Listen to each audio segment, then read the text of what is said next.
Time skip, 3 years later. Naruto age 13, nearing 14.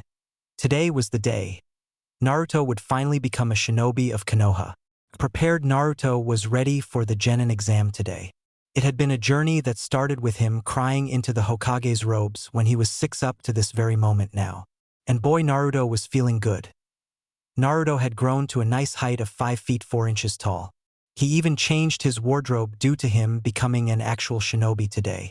Naruto wore a black, unzipped tracksuit with 3 orange stripes on each sleeve with a mesh shirt on underneath. To finish his outfit, he wore black pants and black sandals. His hair was still identical to the Yandame's and his face matured more to show his age.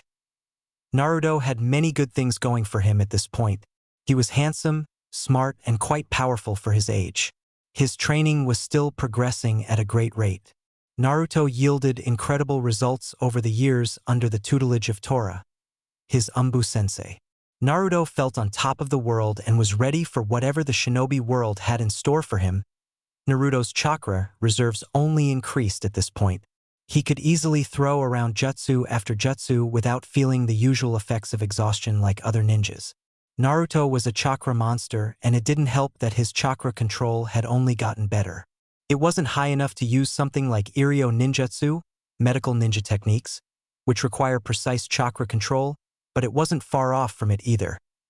Naruto also found time to delve into Fuinjutsu, sealing techniques. The Sandame was messing around with Naruto after Naruto claimed to want to surpass the Yandame.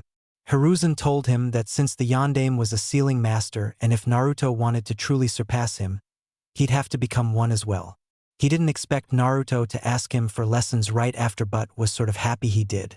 They met twice a month since the Hokage was a busy man, but Naruto had done well. His handwriting had become perfect, well at least good enough by Fuinjutsu standards. There were 10 levels of Fuinjutsu and Naruto was on level 2 which dealt with storage seals, and the efficiency of making them as a storage seal was one of the simplest seals. He had gotten it down to 45 seconds when making one and couldn't progress to the next level until he got it below 30 seconds. Due to his sensei's training regimen, Naruto honed the shinobi basics until he got them down to near perfection. His accuracy with using and throwing shuriken/kunai became second nature to him.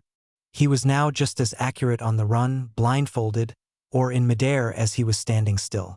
It was a perfect 10 of 10 on the bullseye. Naruto's taijutsu blossomed well, along with his shuriken skills. Despite still only using his modified academy style, he was still formidable in it. His speed nearly doubled with all the exercises he did and the heavier training weights he was now using. Naruto learned to even add chakra to his strikes to make them slightly more powerful. Now it wasn't to the extreme of one of the famed Tsunade Senju punches, but it bolstered his attack strength. Tora had said that in a flat-out taijutsu fight, Naruto could best most Chunin at his current level. Genjutsu progressed nicely for Naruto as well. He finally got down the 2 genjutsu his sensei taught him. One of those being Meigen, Jigaku no Jutsu, demonic illusion, descending hell technique, which creates the illusion of a huge fireball falling from the sky toward the target. It is only a C rank and pretty easy to spot and dispel. His second genjutsu was more effective than his first one, the Nien Shoja no Jutsu, Temple of Nirvana technique, which generates sleep-inducing, imaginary white feathers that upon being seen make the target fall into a tranquil state of slumber. When it comes to spotting genjutsu, Naruto had gotten better and his ability to break them had moved up to a few A ranks. He was fine with that at the moment. Like always, Naruto's ninjutsu progressed the most, so much so that he seemed like a specialist. Yet and still, Naruto managed to add a lot of new ninjutsu to his arsenal, though most were for his, still hidden, Mokuton. Naruto finally got his Shunshin no Jutsu, body flicker technique, battle ready. No leaves or smoke, just a simple after image. It couldn't catch keen-eyed or Chunin-level opponents off guard, but it was still something at least on to his element progression. For Doton, Naruto added only one new jutsu to his list, that jutsu being the powerful Doton, Doryuden, Earth Style, Earth Dragon Bullet, which creates a mud dragon, which proceeds to rapid-fire mud bullets at a target. Naruto still favored Doton over Suiton and Futon and as such used them the most. For Suiton, Naruto added another B rank like his Earth Dragon. The Suiton, Suigaden, Water Fang Bullet, which creates a powerful liquid mass brought forth from the water as it becomes compacted and adds a spinning motion to increase damage. It was a great jutsu and one that attacked an opponent in a 360 around them with multiple rising Fang-like water attacks. In Futon, Naruto finally learned a jutsu for his third element. It was simple but a great technique that would grow as Naruto grew. Futon, Daitapa, wind style, great breakthrough, was a technique that created a sudden gust of wind that with enough skill could become more than just a C-rank jutsu. Its power depended entirely on the user. Since awakening his Mokuton, Naruto spent the most time getting better at it as it easily became his favorite element. Mokuton had the strength of earth and water's fluidity. It was the perfect element in Naruto's opinion, and Naruto soaked up as much on it as he could from his sensei as possible in the last 3 years. Naruto already knew the Moku Bunshin no Jutsu, wood clone technique, and had finally perfected it. After the clone technique, Naruto learned the ever-versatile Mokuton, Daijin no Jutsu, with style, great forest technique, which changes one's arms into branches. It could be used to either capture an enemy, or there could be sharp stakes added to the end of the branches to add a deadly edge. Another jutsu Naruto had mastered was Mokuton, Mokujihiki, with style, with locking wall, which creates a powerful, domed wall made of interlocking wooden pillars. And finally, Tora taught Naruto his favorite jutsu thus far, Mokuton, Jukai Koten, with style, nativity of a sea of trees, that creates a forest in mere moments. And he was only getting better. Naruto also learned his sensei's name, Tenzo. Naruto also figured out Tenzo could use Mokuton as well. Upon asking if he and Tenzo had any relation to one another, Naruto learned that Tenzo was a product of an experiment done by Orochimaru that gave him the ability. Despite his ability to use Mokuton, since it is injected into him, he couldn't use it on the same scale as Hashirama. Naruto didn't have that problem. His Mokuton was genetically passed down, and it showed when his Mokuton was noticeably stronger than his sensei's despite just learning it. Naruto had room to grow and his power could match Hashirama's in Mokuton, given enough time. After Naruto's 12th birthday, Tenzo decided it was time for the meeting to take place between Jinchuriki and Bijou. Flashback? Almost 2 years ago, Naruto age 12. "You want me to meet the Kyuubi?" asked an anxious Naruto. He was not scared or anything, more like excited to finally meet his Bijou.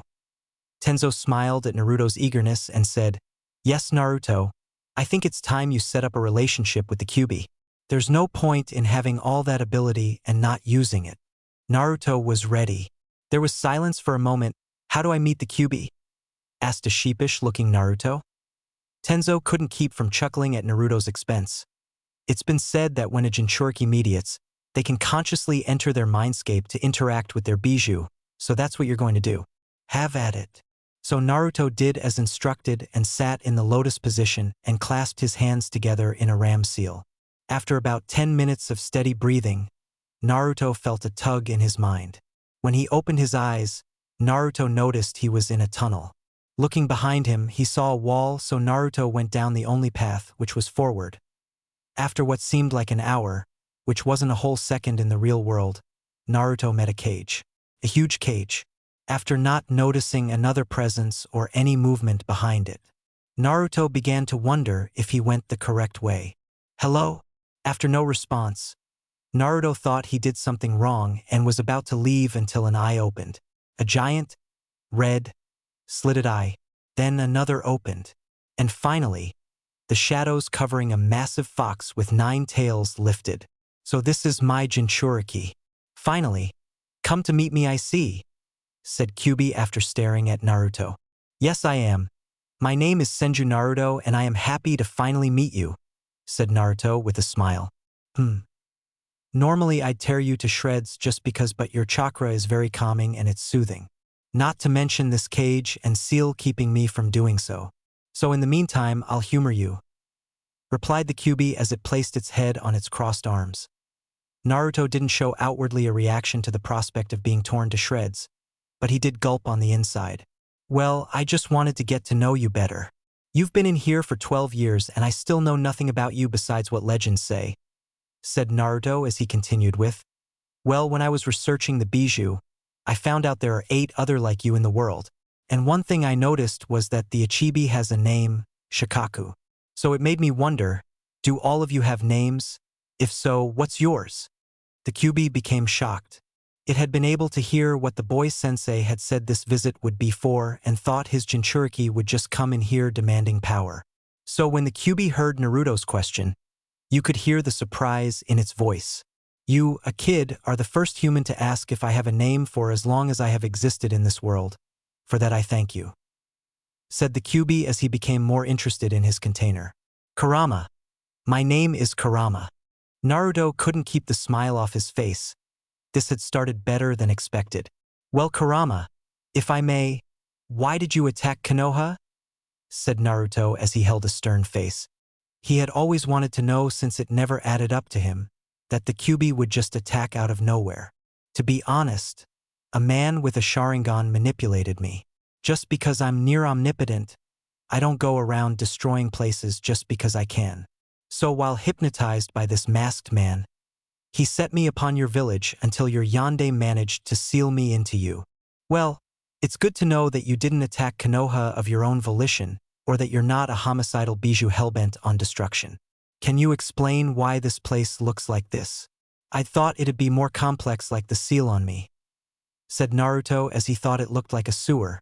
It is not a sewer, Kit, said Kurama as Naruto looked shocked but then remembered. He was in his mind, so obviously his thoughts could be heard here.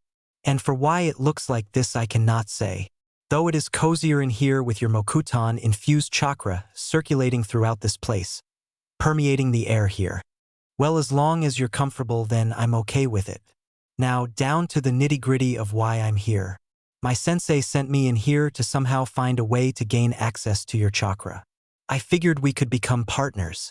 You do realize that with your Kekai Genkai you could just steal my chakra at will, right? Yet you still ask me to use it? Asked a confused Kurama. I wouldn't like it if someone just stole my chakra. I'd want them to ask permission, and you know the golden rule. Do unto others as you would have others do unto you. So I decided to ask you if you'd lend it to me. What a surprising kid. From what I've seen of his life and his thoughts, I can tell he's different from the rest. Maybe I'll give this kid a chance. But mainly because it would be foolish for a Jinchuriki to not have access to his Bijuu's chakra. Thought Kurama before he said, Sure, Kit. But first, there are risks when using my chakra. My chakra is extremely powerful, too powerful for you to wield a lot of it at your current level. At most you may only be able to use a tail of it while still being able to control it without harming the wrong people. It wouldn't matter even if you could use more. The seal is so tight that only a tail of my chakra is accessible to you at this moment. You'd have to find a way to loosen it somehow. Even then, you'll have to earn my trust to gain further access to my chakra. Well, can't I just rip that seal tag off? Said Naruto. It's not that simple. This piece of paper means nothing unless you loosen the seal itself. Plus, I wasn't going to give you more than one tail in the first place, so don't worry about it for now, said Kurama. Naruto agreed with what his Bijuu said and decided he would do all he could to earn Kurama's trust. I mean, if Kurama was there, why shouldn't they be friends? He was just glad that he had been given access to his Bijuu's power in the first place. After an exchange of goodbye, Naruto left his mindscape. When Naruto returned to the physical world, he noticed Tenzo still standing there looking at him expectantly. Catching the hint, Naruto channeled some of Kurama's chakra and entered his Jinchuriki state. Well, what do you think? Asked Naruto as he was now covered in a shroud of reddish-orange chakra. Tenzo became impressed. He didn't believe Naruto would be able to get access to his Bijuu's chakra, but looks great, Naruto. I can feel the oppressive chakra bearing down on me. But is that as far as you can go? If not, go as far as possible and then tell me how you feel. Naruto nodded his head as he channeled a little more of Kurama's chakra and entered a one-tail state. Instead of just a flame-like shroud, Naruto's cloak morphed into a bubbly, red chakra that took on a fox's shape, complete with a tail of chakra swishing behind him. I feel incredible. I feel faster and a lot stronger. This chakra is full of energy. Life energy, it feels like. Naruto performed the snake hand seal and thought, Mokuton, Jukai Koten, with style. Nativity of a sea of trees. Instantly trees sprouted from the ground all around Naruto at a much quicker pace than before and were even taller as well. Seemed Kurama's chakra has its perks. My Mokutan is stronger when using this chakra. I love it, said Naruto as he moved around a little to test out how he felt using it. Seems we should spar so you begin getting used to using your Biju's chakra. This will help so you're not attacking your teammates, said Tenzo as he readied for Naruto's assault. Let's go wild. Flashback end. Good times, said Kurama in Naruto's head.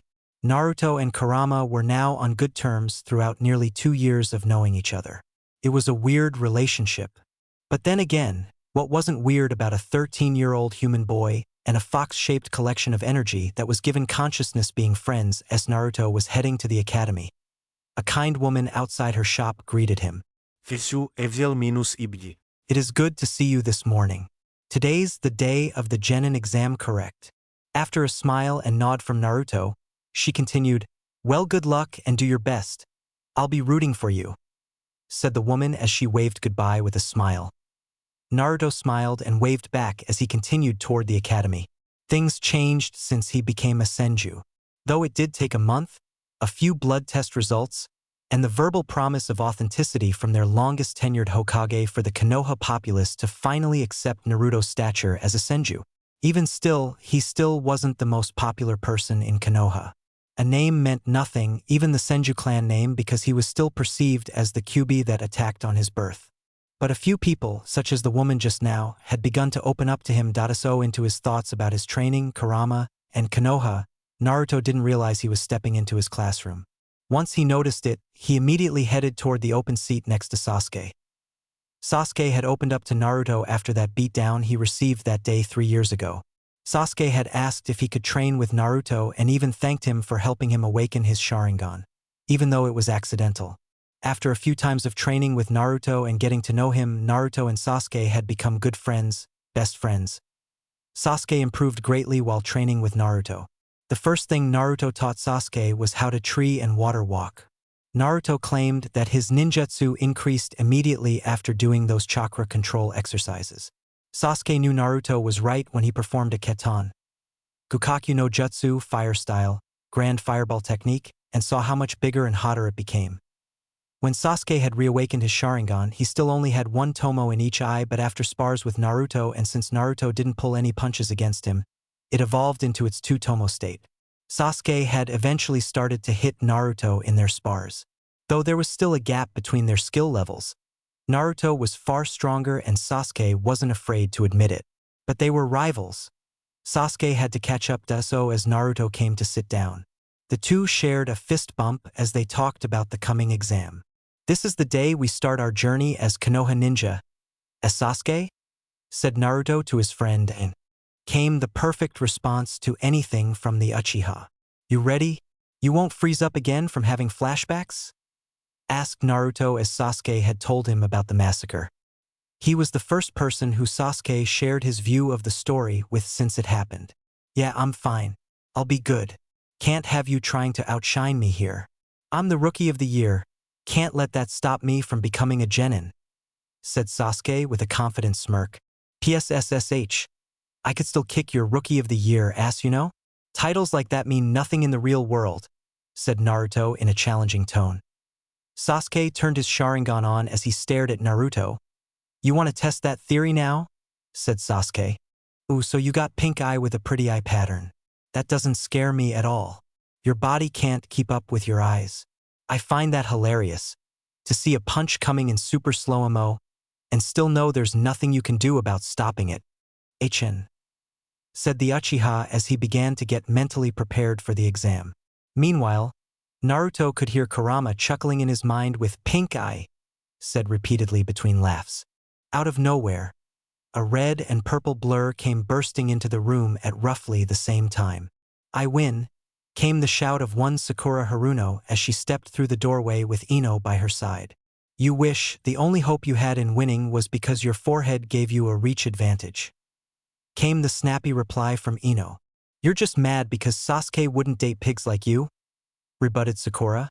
Before Ino could reply, one of the other civilian girls shouted. Why would we want Sasuke when Naruto-kun is way cuter? Have you seen those adorable whisker marks? As Ino mentally agreed and was glad that she didn't say the same thing.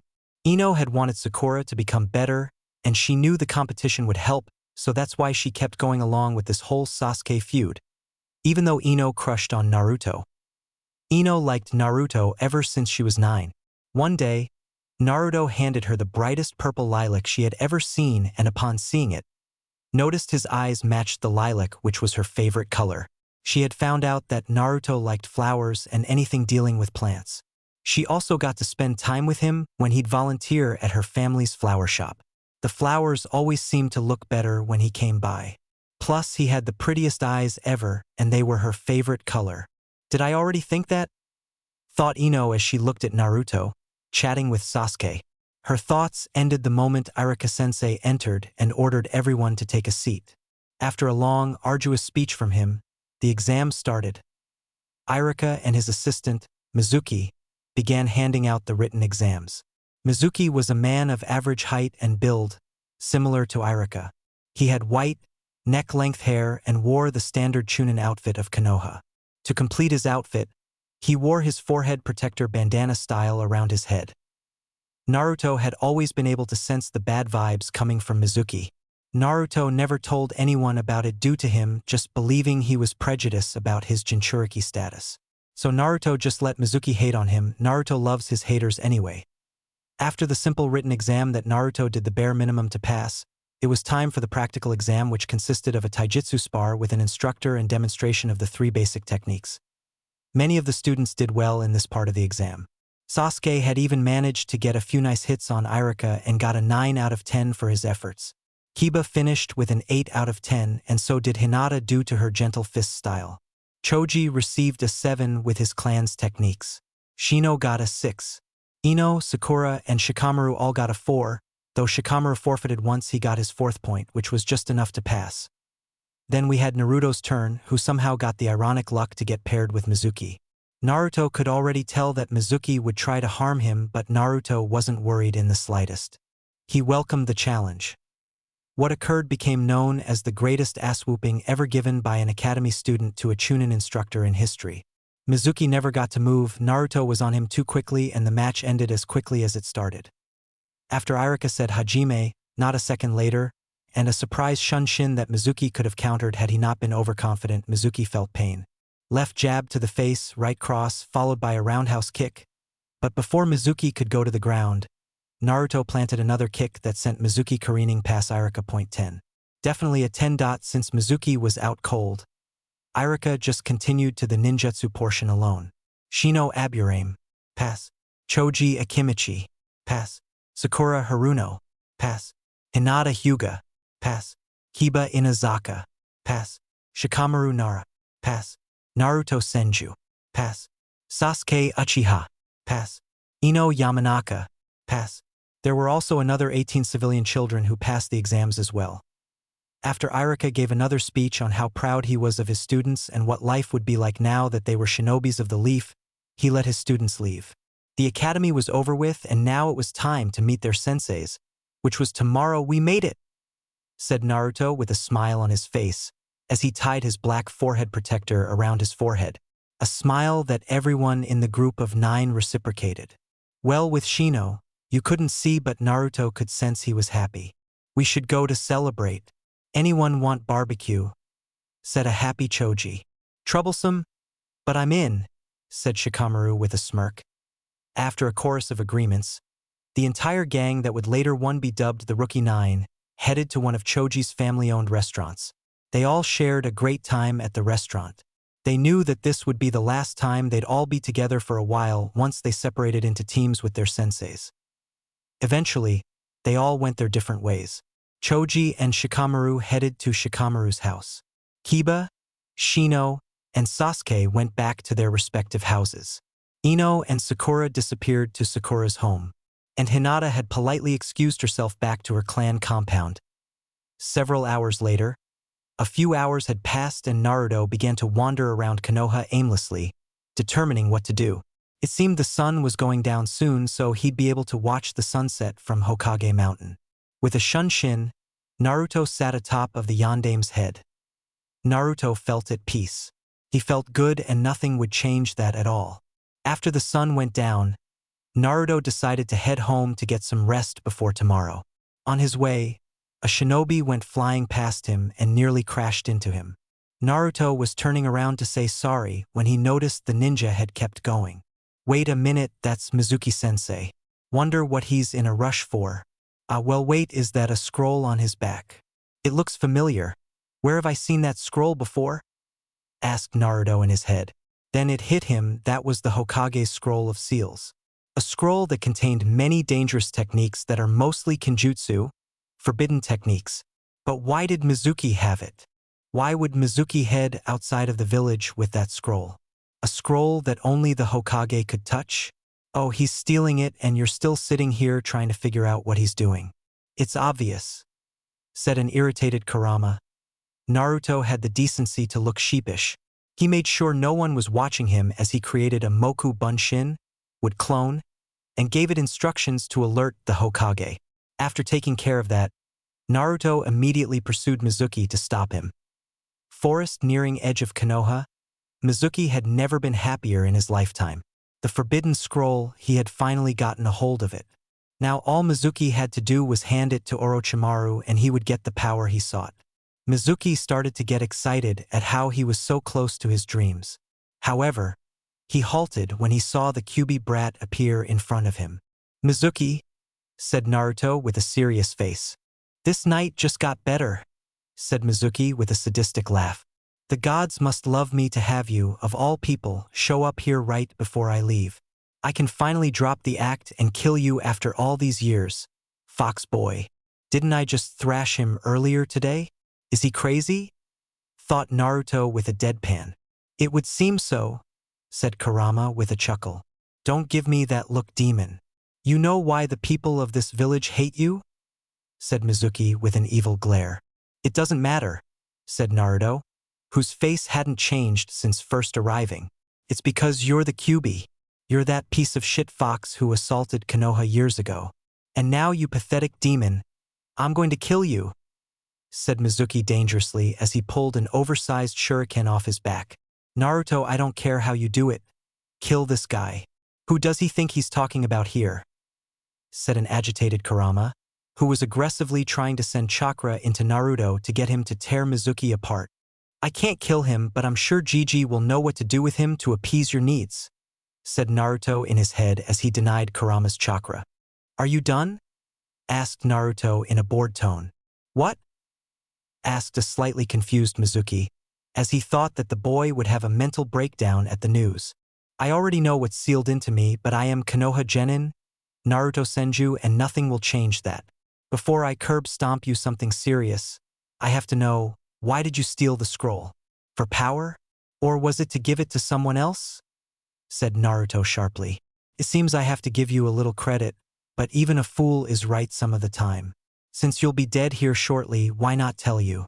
Lord Orochimaru tasked me with the retrieval of this scroll, and in return, I would become his right-hand man. He would give me great power and I would be able to show everyone that I'm strong, said Mizuki madly as he threw his shuriken at Naruto. Orochimaru, one of Konoha's biggest traitors. The same one that performed that experiment on Tenzo-sensei, thought Naruto as he sidestepped the shuriken. That is a terrible mistake on your part, Mizuki, and I cannot forgive a traitor of my village, said Naruto as he performed the ram hand seal and slammed both of his palms on the ground. Doton, Doryuhiki, Earth Style, Mud Wall, thought Naruto as a huge wall sprung up behind Mizuki. Mizuki briefly turned his head around and looked in awe at the jutsu used by the demon. He had no idea he could use ninjutsu of this caliber. In the short amount of time it took Mizuki to turn his head around, Naruto clapped his hands together and was ready to fire off another jutsu. Suitun, Suidan no Jutsu, Water Style, Water Bullet Technique. Naruto fired off a huge bullet of water at Mizuki, who braced himself for impact as it plowed into him. Due to Naruto's mud wall behind him, Mizuki didn't travel far before impacting off the wall behind him. As Mizuki slowly overcame the effects of the jutsu, he steadied himself with a kunai in hand and charged at Naruto. Naruto pulled out his kunai and clashed with Mizuki's own. Mizuki, being physically stronger and taller than Naruto, had the advantage over Naruto and eventually managed to dig his kunai into Naruto's chest. Mizuki smirked upon seeing Naruto's shocked face, but that quickly disappeared as Naruto reverted to mud. Replacement. He barely had time to turn around to see Naruto coming right at him.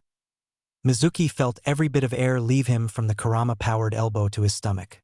Mizuki fell on his hands and knees trying to regain his breath, but before he could recover, he met unconsciousness as his body hit the ground from Naruto's dual-handed axe punch to his back. When Naruto noticed Mizuki stopped moving, he relaxed a little and went over to retrieve the scroll. He then stomped Mizuki one time to keep with his word of curb-stomping him. Naruto tied Mizuki up and carried him and the scroll back to the Hokage Tower. Hokage Tower? Hiruzen stood in his office when Naruto came in and told him about the Scroll of Seals incident and grew worried. However, he visibly relaxed when it was just a clone and the real Naruto was already in pursuit of Mizuki. He knew Naruto could easily handle Mizuki, but he did send Umbu out to make sure the scroll made it back and that Naruto was okay. Hiruzen knew that Mizuki had grown complacent and his skills had dulled, so Naruto would have no trouble in defeating him. He was proven right when Naruto came into view with a Shunshin carrying both Mizuki and the Scroll of Seals. "You know, that was a pretty fast Shunshin, Naruto-kun," said Hiruzen with a smile as he was glad Naruto had come back unharmed and with the scroll. "Thanks, Gigi. Well, I caught Mizuki, beat him down, and brought back the scroll," said a cheery Naruto as he fist-bumped his clone, who then dispelled itself. Then Naruto got serious and said, "Orochimaru is involved in Mizuki's treachery." This news startled the aged Hokage, as anything Orochimaru related was of terrible news to Konoha. His favorite student had developed into a major pain in the ass, and it was his fault for not ending it all those years ago. "I'm too old for this," thought Hiruzen with an aged sigh. Nevertheless, the scroll was back and Naruto caught the traitor so he could be interrogated for more information. He might even let Ibiki pull out all of his tricks. Hiruzen shivered at the thought. He didn't know how Ibiki become as sadistic as he is, but he was glad that he was not on the other side of an Ibiki interrogation. "That man was brutal. You didn't peek in the scroll, did you?" said the Hokage with authority. "Of course not, Gigi. That scroll is for the Hokage's eyes only," said Naruto with a smile. "Good," said Hiruzen proudly as he realized how much Naruto had grown in the past years. He was well on his way to becoming a great shinobi. "Well, thank you, Naruto-kun, and I say that on behalf of all of Konoha, since what you just did was a great service to the village. Now get ready for your registration and team assignment. I'm so proud of you and good luck." "Hi, Hokage Gigi-sama," said Naruto with a mock salute. After that long day, Naruto did nothing but walk in and plop down on his bed, all the while anticipating tomorrow's event.